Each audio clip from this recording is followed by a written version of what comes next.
বছর ঘুরে আবারও এসেছে ভাষার মাস ফেব্রুয়ারি। আজ থেকে শুরু হচ্ছে বাঙালির প্রাণের মেলা অমর একুশে বইমেলার। বিকেল ৩টায় বইমেলার উদ্বোধন করবেন অন্তর্বর্তী সরকারের প্রধান উপদেষ্টা অধ্যাপক ডক্টর মোহাম্মদ ইউনুস। বিশেষ অতিথি থাকবেন সংস্কৃতি বিষয়ক উপদেষ্টা মোস্তফা সরোয়ার ফারুকী। নতুন পরিস্থিতিতে হতে যাওয়া এবারের মেলার মূল থিম জুলাই গণঅভ্যুত্থান, নতুন বাংলাদেশ বিনির্মাণ। মেলার রং হিসেবে বেছে নেওয়া হয়েছে লাল, কালো ও সাদা। লাল বিপ্লবের প্রতীক, কালো শোকের এবং সাদা আশার।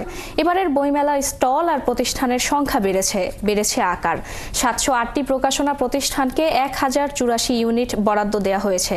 এর মধ্যে বাংলা একাডেমি প্রাঙ্গণের ৯৯ এবং সোহরাওয়ার্দী উদ্যানের অংশে ৬০৯ প্রতিষ্ঠানের স্টল থাকছে। গেল বছরের মতোই প্যাভিলিয়ন থাকছে ৩৭টি।